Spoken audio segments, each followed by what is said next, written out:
আসসালামু আলাইকুম প্রিয় দর্শক, অন্নমঞ্চের আলোচনায় আপনাদের সকলকে আমন্ত্রণ জানাচ্ছি।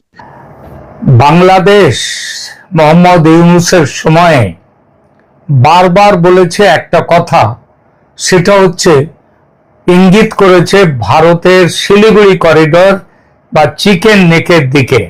এই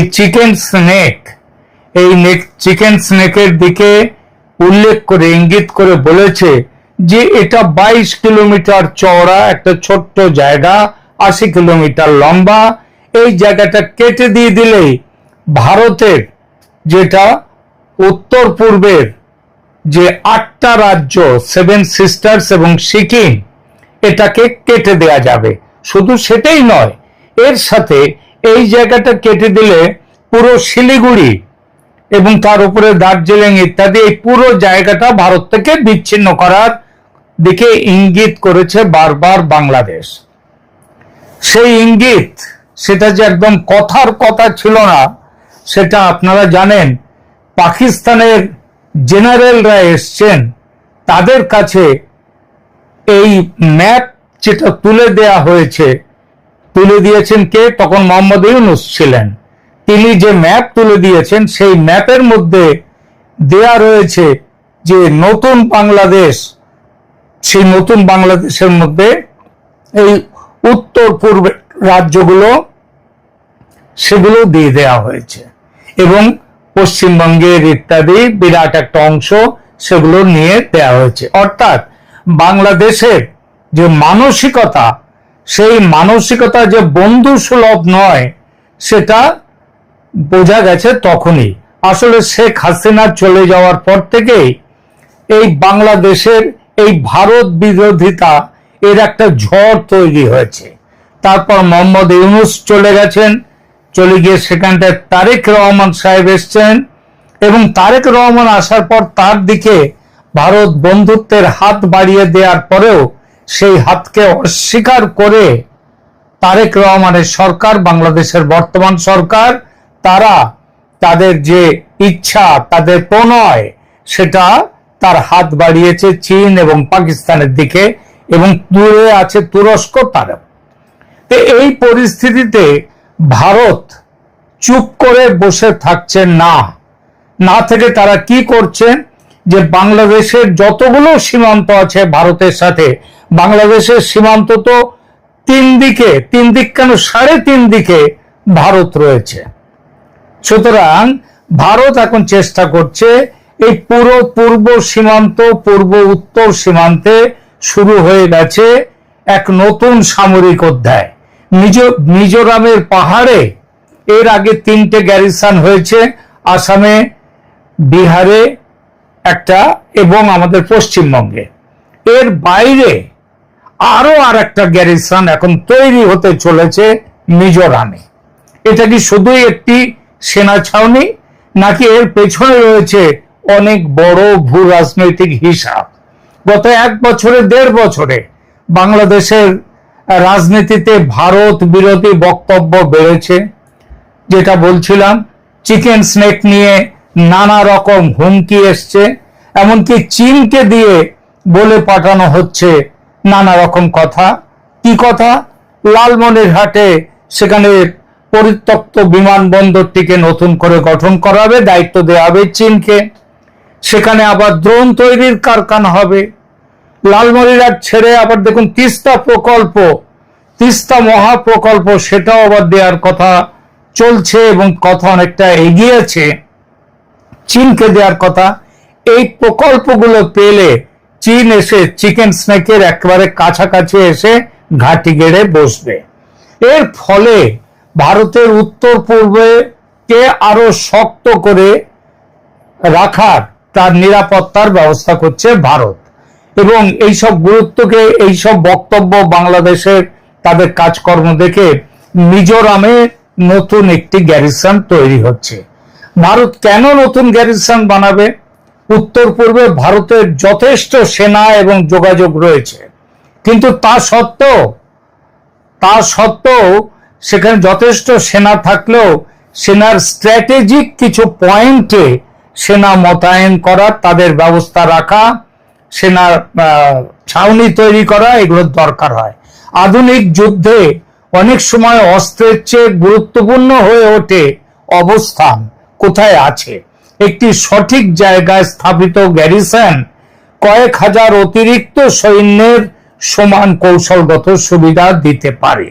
মিজোরামের দিকে এটা কিভাবে আছে? মিজোরামের দিকে তাকান।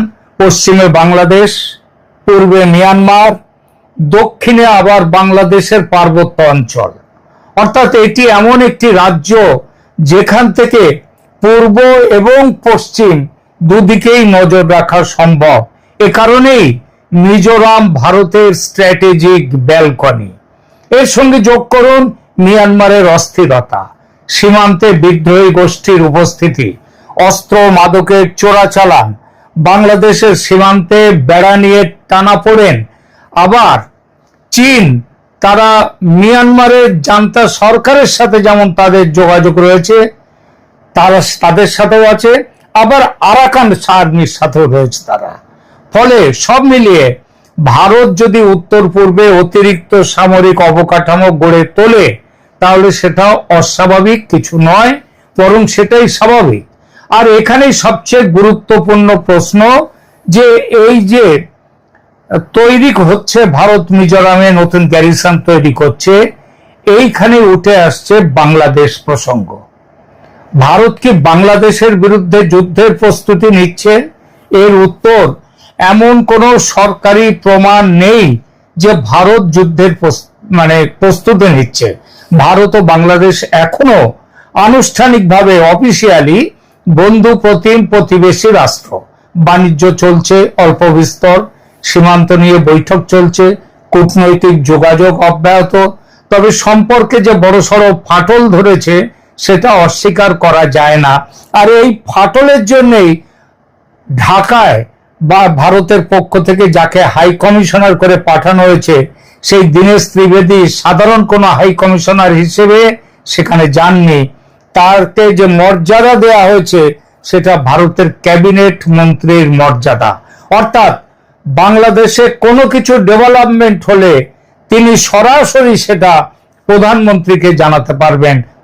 প্রধানমন্ত্রীর সাথে ডাইরেক্ট লাইন, যেটা সাধারণভাবে হাই কমিশনারদের থাকে না।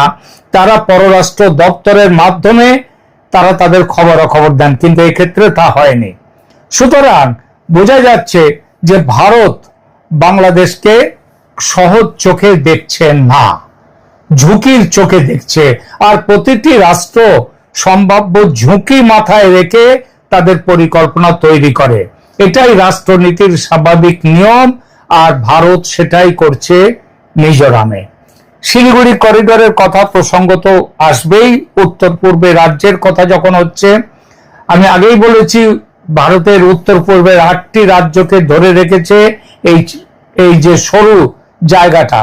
এই কারণেই ভারত বহু বছর ধরে শুধু সেনা নয়, রেল, সড়ক, বিমান ঘাঁটি, সেতু এবং লজিস্টিক যে পরিকাঠামো অবকাঠামো সমস্ত কিছুতে বিপুলভাবে বিনিয়োগ করছে। কিন্তু গত 2 বছরে বাংলাদেশের দিক থেকে ওইসব উস্কানিমূলক মন্তব্য আসার ফলে ভারত এখন অন্যভাবে এই বিষয়টিকে দেখছে এবং সেটাকে হুমকি হিসেবে বিশ্লেষণ করেছে বাংলাদেশের সমস্ত ব্যাপারগুলোতে। এর ফলে দেখুন, সামরিক পরিকল্পনার একটা মৌলিক নীতি হচ্ছে prepare for the worst, hope for the best. অর্থাৎ সবচেয়ে খারাপ পরিস্থিতির জন্য তৈরি থাকো, কিন্তু আশা করো যে সে পরিস্থিতি ঘটবে না। আমি বারবার একটা কথা বলি, ভারত কখনোই আক্রমণকারীর ভূমিকায় আসবে না যতক্ষণ না ভারত নিজে আক্রান্ত হচ্ছে। সেই আক্রান্ত হওয়াটা সেটা বিভিন্ন ভাবে হতে পারে। সেটা যে যুদ্ধের মাধ্যমে আক্রান্ত হওয়া, প্রত্যক্ষ যুদ্ধ তা নয়, ছদ্ম যুদ্ধ, সন্ত্রাসী যুদ্ধ, যেটা নিয়ে কিছুদিন আগে অপারেশন সিন্দুর করতে বাধ্য হয়েছে ভারত, তেমন কিছু যদি বাংলাদেশের তরফ থেকে হয়, ভারত কিন্তু তার ব্যবস্থা নেবে। তার জন্যে আজকে মিজোরামে এই যে প্রস্তুতি চলছে সেই প্রস্তুতি। এবার বলি, মিজোরামে ইতিমধ্যেই উত্তর পূর্বে ইতিমধ্যেই সেনাবাহিনীর ব্যাপক স্থিতি রয়েছে, উপস্থিতি। তবু ওই যে বললাম মিজোরামের একটা আলাদা গুরুত্ব আছে। একদিকে বাংলাদেশ, অন্যদিকে মিয়ানমার, দুই সীমান্তের মাঝখানে অবস্থান করে মিজোরাম, এমন একটি এলাকা যেখান থেকে সীমান্ত পরিস্থিতি, মানবিক সংকট, চোরাচালান, বিদ্রোহী গোষ্ঠীর গতিবিধি এবং দুর্যোগ সব ক্ষেত্রে দ্রুত সাড়া দেয়া সম্ভব। এটিকে লজিস্টিক সুবিধা বলে। মিজোরামের আরো একটা সুবিধা, এখান থেকে শিলিগুড়ির দিকেও যেমন সে তার যোগাযোগ রাখতে পারবে, ঠিক তেমনি ভাবে বাংলাদেশের প্রথম যে দুটো চিকেন স্নেক বাংলাদেশের আছে, হেমন্ত বিশ্ব শর্মা বেশ কিছুদিন আগেই এ কথাটা বলেছেন। একটা চিকেন স্নেক হচ্ছে রংপুর ডিভিশন, সেটা কেটে দিয়ে দিলেই, রংপুর ডিভিশন কাটলেই দেখা যাবে ভারতের চিকেন স্নেক শিলিগুড়ি করিডর অনেক বড় হয়ে গেছে, অনেক চওড়া হয়ে গেছে। এবং আর একটা চিকেন স্নেক কোথায় বাংলাদেশের, সেটা হচ্ছে ত্রিপুরার ওখান থেকে সোজা নিচে নেমে যাওয়া চট্টগ্রামের ওখান থেকে বঙ্গোপসাগর, ওটা শিলিগুড়ির থেকেও ওই দূরত্বটা কম। ওখানটায় মাত্র শিলিগুড়ির এখান থেকে, যেখানে সব থেকে সরু জায়গা যেখানে শিলিগুড়ির ওখানে, সেটা 22 কিলোমিটার, কিন্তু সেটা আবার 50-60 কিলোমিটার চওড়াও রয়েছে। কিন্তু বাংলাদেশের এই সেকেন্ড চিকেন স্নেক সেটা 20 কিলোমিটার চওড়া, এবং এইটা ফেনী নদীর ওখান দিয়ে কাটলেই বাংলাদেশ আলাদা।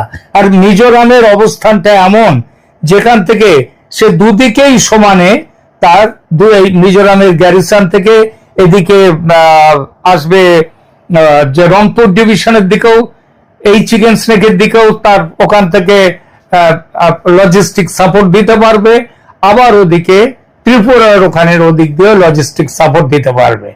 প্লাস এর সাথে রয়েছে মিয়ানমারের সাথে তার সংযোগ, ফলে সবকিছুর মধ্যে মিজোরামের গুরুত্বটা খুব বেশি করে দেখা যাচ্ছে। এই গুরুত্ব শুধু আজকে দেখা যায়নি, বাংলাদেশের মুক্তিযুদ্ধের সময়, সে 1971 সালেও ভারতের উত্তর পূর্বাঞ্চলে সেনা, রসদ, যোগাযোগ ব্যবস্থা গড়ে তোলার গুরুত্বটা অত্যন্ত স্পষ্ট হয়ে উঠেছিল। কারণ তখন তো ছিল একটাই উদ্দেশ্য, বাংলাদেশের পাকিস্তানি সেনাদেরকে পরাজিত করা। তারা কোথায় ছিল? বাংলাদেশে ছিল, ছড়িয়ে ছিল উত্তর পূর্বের সীমান্ত দিয়েও। সুতরাং সেই যুদ্ধ ভারত জিতেছিল শুধু সাহসের জোরে নয়, জিতেছিল সুসংগঠিত পরিকল্পনা, অবকাঠামো, রেলপথ, সড়কপথ, বিমান ঘাঁটি, দ্রুত রসদ সরবরাহের সক্ষমতার কারণেও। কিন্তু সেই কারণগুলো কিন্তু স্বয়ংসম্পূর্ণ ছিল না, প্রয়োজন আরো বেড়েছে সেই প্রয়োজন বর্তমানে। আগের অভিজ্ঞতা এবং বর্তমানের পরিস্থিতি, এটাতেই হচ্ছে ভারতের প্রতিরক্ষা পরিকল্পনায় মিজোরাম একটা গুরুত্বপূর্ণ জায়গা নিয়েছে। আজ যদি দক্ষিণ এশিয়ায় কোনো বড় নিরাপত্তা সংকট তৈরি হয়, সেটি সীমান্ত সংঘর্ষ হতে পারে, ব্যাপক শরণার্থী প্রবাহ হতে পারে, কিংবা সীমান্ত অঞ্চলে অস্থিতিশীলতা তৈরি হতে পারে। এমন পরিস্থিতিতে ভারতের প্রথম কাজ আক্রমণ যেমন নয়, আক্রমণের সাথে সাথে কিংবা তার সাথে হচ্ছে নিজের সীমান্তকে সুরক্ষিত রাখা, সেনা ও সরঞ্জাম দ্রুত যেখানে পাঠানো যায় সেই সবগুলো দেখা। আর এই সবের জন্য আজকে এখানে মিজোরামের গ্যারিসনের দিকে খুব বড় নজর এসেছে বলে ভারতের সামরিক সূত্র থেকে আমরা জানতে পারছি। মিজোরামের সম্ভাব্য গ্যারিসন থেকে ভারতের প্রচুর লাভ। বললাম যে দুদিকে বাংলাদেশের দুটো চিকেন স্নেকেই সেখান থেকে রসদ এবং যাবতীয় লজিস্টিক সাপোর্ট দেয়া তাদের পক্ষে সম্ভব। সীমান্ত ব্যবস্থাপনা সেটাও ত্বরান্বিত হতে পারে, সমন্বিত হতে পারে, সংকটের সময় সিদ্ধান্ত গ্রহণের গতি বাড়তে পারে।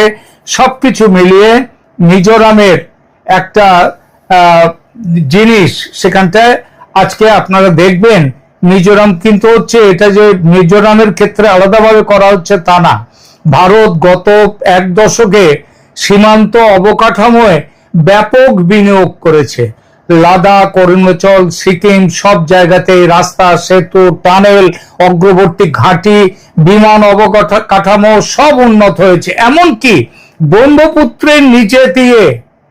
ব্রহ্মপুত্র নদের নিচে দিয়ে সেখানে বিরাট রাস্তা তৈরির প্রকল্প হাতে নিয়েছে ভারত, এবং তার জন্য ভারত ইতিমধ্যেই টেন্ডার, ইন্টারন্যাশনাল টেন্ডার সবকিছু দেয়া হয়ে গেছে। এই বৃহত্তর প্রবণতার মধ্যেই দেখতে হবে মিজোরামের সম্ভাব্য গ্যারিসনকে।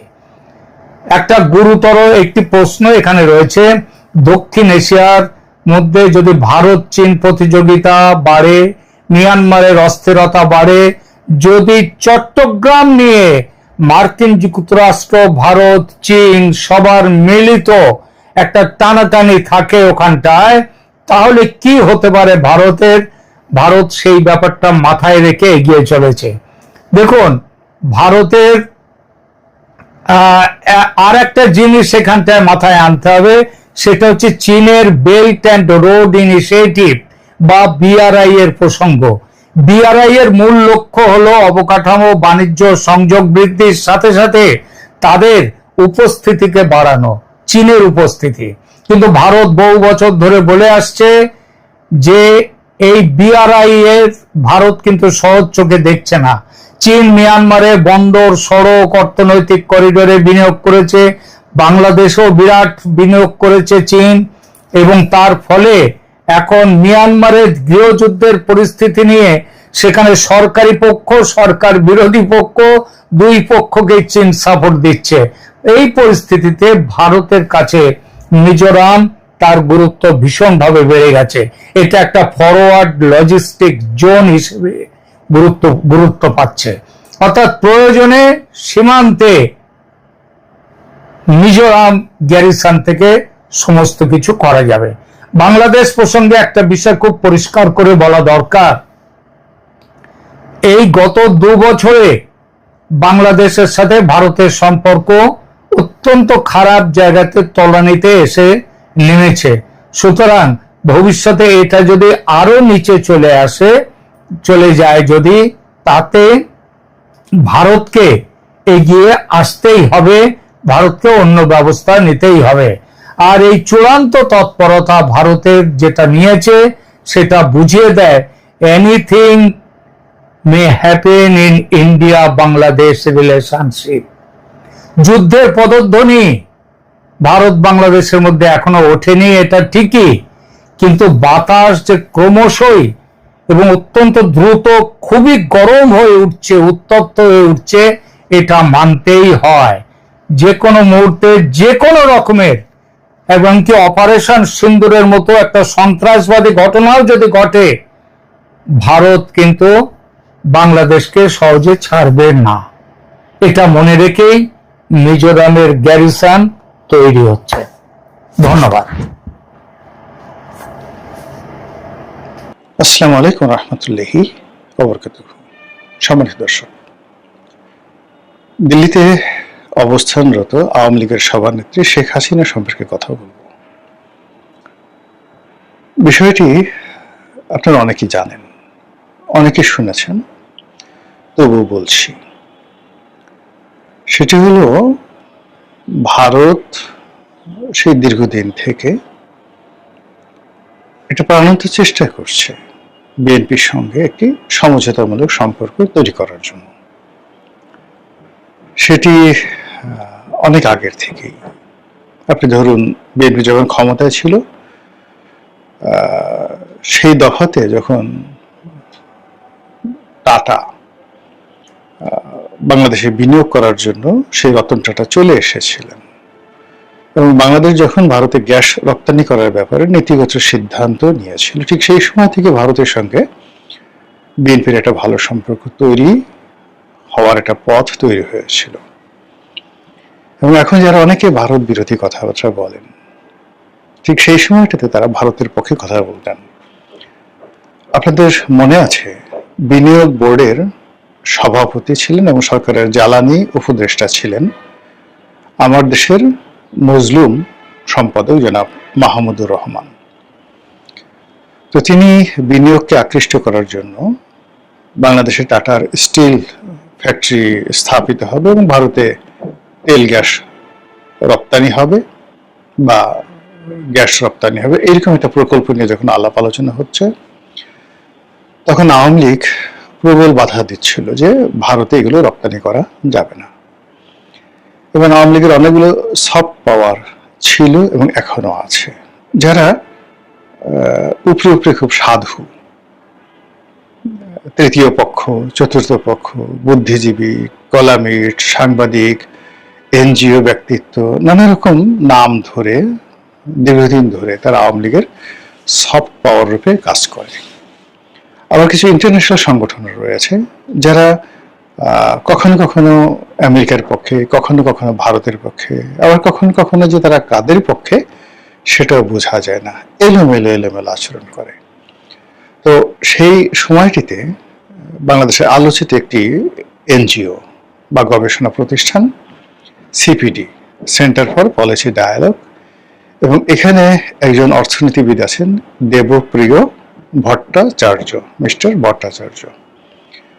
তো তিনি ওই সময়টাতে এই গ্যাস রপ্তানি এর বিরুদ্ধে প্রবল জনমত গড়ে তোলেন এবং নানাভাবে মানে তিনি সেই ভারত বিরোধী বক্তব্য দিতে থাকেন।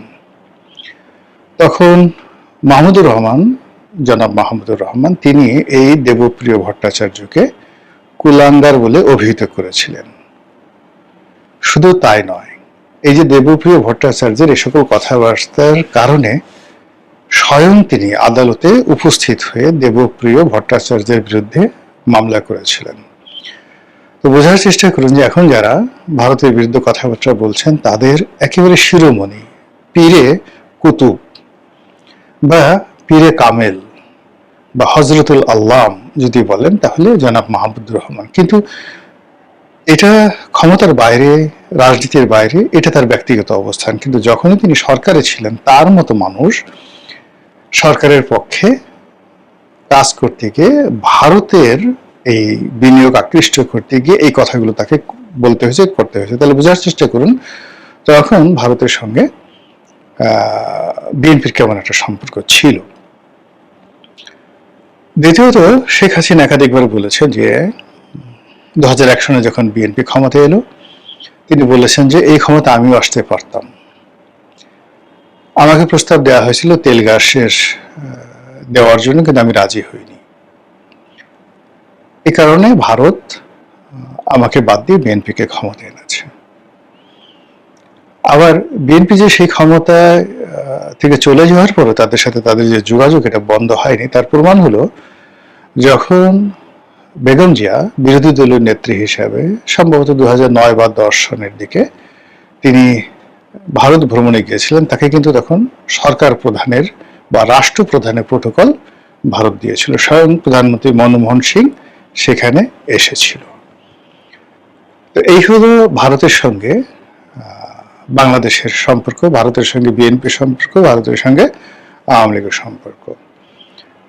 যদিও আওয়ামী লীগের যারা নেতৃবৃন্দ রয়েছেন তারা ভারতে আছেন, কিন্তু আওয়ামী লীগ খুব ভালো করে জানে যে তাদের ক্ষমতাচ্যুতির পেছনে ভারতের একটা গ্রিন সিগন্যাল আছে, যদিও তারা ভারতে আশ্রয় লাভ করেছে। আমাদের মধ্যে ক্ষুদ্র ক্ষুদ্র মানুষ যারা খুব কম বুঝি, আমরা কিন্তু সেই 2012-13 সন থেকে বলে আসছি, কন্টিনিউয়াসলি বলে আসছি বহুবার টেলিভিশন টক শোতে, যে আগামীতে যে বিএনপি ক্ষমতায় আসবে, ভারতের গ্রিন সিগন্যালে আসবে এবং আওয়ামী লীগ ক্ষমতাচ্যুত হবে, ভারতের কারণে ক্ষমতাচ্যুত হবে এবং ভারত আওয়ামী লীগকে ক্ষমতাচ্যুত করে আবার শেখ হাসিনাকে তাদের দেশে আশ্রয় দিবে। তো বোঝার চেষ্টা করুন 2024 সনের আগস্ট মাসেরও 10 বছর আগের থেকে এই বাংলাদেশে বসে আমরা এই কথাগুলো বলেছি। আমরা আরো বলেছি, অনেকে বলেছি কিনা আমি বলেছি যে বঙ্গবন্ধু হত্যাকাণ্ডের সঙ্গে সরাসরি ভারতের সম্পৃক্ততা ছিল এবং ভারত জানতো, মানে সেই কনস্পিরেসিটা অনুমোদন করছে কেটে যায় না, কিন্তু তার এটা জানা ছিল। তো এনিওয়ে, একটা অনেক কর্তৃত্বের অনেক শীর্ষ পর্যায়ের অবস্থা। তো এই ভারতের সাথে সত্যিকার অর্থে দরদাম করা, খেলাধুলার ক্ষেত্রে আওয়ামী লীগের যে সভানেত্রী সে রীতিমতো পিএইচডি ডিগ্রি অর্জন করেছে। বাংলাদেশে তার মতো ভারত বিশেষজ্ঞ আর কেউ নেই। ভারতের কলকাতা, আসাম, ত্রিপুরা, এরপরে দিল্লি, গুজরাট, এরপর মাদ্রাস, মুম্বাই, প্রত্যেকটা এলাকাতে যে সকল রাজনীতিবিদ রয়েছেন, বরেণ্য রাজনীতিবিদ, যাদের ভারতের পার্লামেন্টে, সরকারে, রাজ্যে প্রচন্ড ক্ষমতা রয়েছে। তাদের অনেকের সঙ্গে শেখ হাসিনার ব্যক্তিগত সম্পর্ক রয়েছে এবং তিনি সেটা গড়ে তুলেছেন। আবার এই ভারতকে পিছনে হাত বুলিয়ে, মাথায় হাত বুলিয়ে তাদের প্রতিপক্ষ চীনের সঙ্গে সমঝোতা করার যে ক্ষমতা, এটা শেখ হাসিনার ছিল এবং এটা করে তিনি 17 বছর টিকেছিলেন। আবার সেই ভারতকে বিরক্ত করে দিয়ে সেই ভারতকে এমন একটা পরিস্থিতি তৈরি তিনি করে ফেলেছিলেন যে ভারত তাকে আশ্রয় দিতে বাধ্য হয়েছে। আবার এখন ভারত বাধ্য হচ্ছে তাকে, যাকে বলা হয়, প্রোটোকল দিতে এবং তার সমস্ত কর্মকাণ্ডে প্রণোদনা দিতে।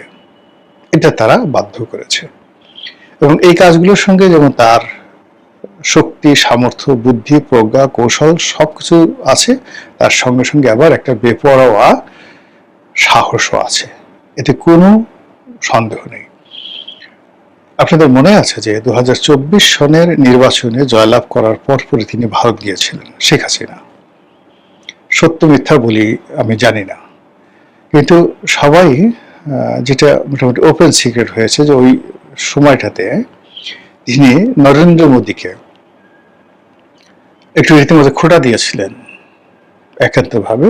নরেন্দ্র মোদীর যে সংবর্ধনা অনুষ্ঠান, যে আপনি এত কম সিট পেলেন কেন, আপনি কিভাবে ইলেকশন করতে হয়, ইচ্ছা করলে তো আপনি আমার সাহায্য নিতে পারতেন। তো এই কথা শুনে নরেন্দ্র মোদী খুব বিরক্ত হয়েছিলেন। অনেকে বলছে যে না, এটা এই ধরনের কোনো কথাবার্তা হয়নি, কিন্তু বাস্তবতা হলো যে শেখ হাসিনার পক্ষে সম্ভব ফুট করে, টুস করে যে কোনো কথা যে কোনো লোকের মুখের উপরে বলে দেওয়ার মানে একেবারে দুর্দান্ত ক্ষমতা তার রয়েছে। যাই হোক, এরপর তিনি সেখান থেকে ফিরে এলেন। এখন যে কথাটা নিয়ে আলোচনা করবো সেটা হলো সাম্প্রতিক সময় যেটা ভাইরাল হয়েছে। সেই বক্তব্যটা হলো, গত সেই ক্ষমতাচ্যুতির পর থেকেই ভারত প্রাণান্ত চেষ্টা করছে আওয়ামী লীগের নেতৃত্বে পরিবর্তন আনার জন্য। শেখ হাসিনাকে বাদ দিয়ে এখানে নতুন নেতৃত্ব প্রতিষ্ঠা করতে ভারত প্রাণান্ত চেষ্টা করছে এবং ভারত, ডক্টর মোহাম্মদ ইউনূস এবং অন্যান্য যে সকল দৃশ্যমান এবং অদৃশ্য শক্তি, তারা চেষ্টা করেছে, কিন্তু শেখ হাসিনার অনড় অবস্থান। তিনি যতদিন জীবিত আছেন ততদিন তিনি ক্ষমতা ছাড়বেন না, তিনি দল পরিচালনা করবেন। ফলে কি হলো, ভারত চেয়েছিল যে বিগত নির্বাচনে আওয়ামী লীগ অংশগ্রহণ করুক, ডক্টর মোহাম্মদ ইউনূস একটা ছাড় দিতে চেয়েছিলেন, তো কিন্তু শেখ হাসিনার সেই অবস্থানের কারণে সেটা হয়নি।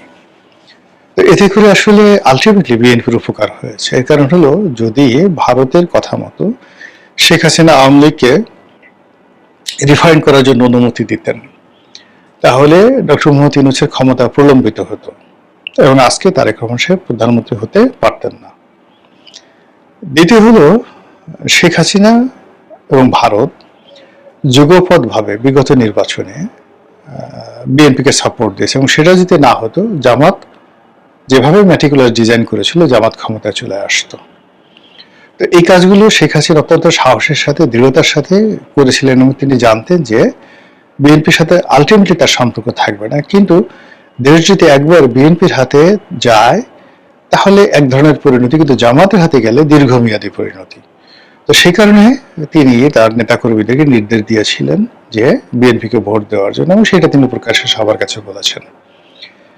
সবচেয়ে আশ্চর্য একটা কথা যে সম্প্রতি যেটা ভাইরাল হয়েছে, সেটি হলো তিনি ভারতের মাটিতে বসে তিনি হুমকি দিয়েছেন যে আমি কি বলবো না না বলবো, কিভাবে রাজনীতি করব না না করব, দেশে কখন যাব বা না যাব, এটা একান্ত আমার ইচ্ছা। ভারতের ইচ্ছায় কোনো কিছু কেন হবে না। এখন বোঝার চেষ্টা করুন, এবং এই কথা অনুযায়ী কিন্তু দেখুন, আবার ভারতের পররাষ্ট্রমন্ত্রী মিস্টার জয়শঙ্কর তিনিও বলেছেন যে হাসিনা জি আমাদের সম্মানিত মেহমান, ফলে তার আসা না আসা, তার থাকা না থাকা, এটা পুরোটাই তার ইচ্ছার উপর নির্ভর করছে। তো এই যে এই সময়টিতে এসে, এরকম একটা ক্রিটিক্যাল মোমেন্টে এসে তিনি দিল্লির মাটিতে বসে যখন হুঙ্কার দিচ্ছেন যে এখানে আমি কি বলবো না না বলবো, এটা আমার ইচ্ছা, নরেন্দ্র মোদীর ইচ্ছা না বা ভারতের ইচ্ছা নয়, আর এখানে আমি থাকবো বা না থাকবো এটাও ভারতের ইচ্ছা না, এটা আমার একান্ত ব্যক্তিগত ইচ্ছা।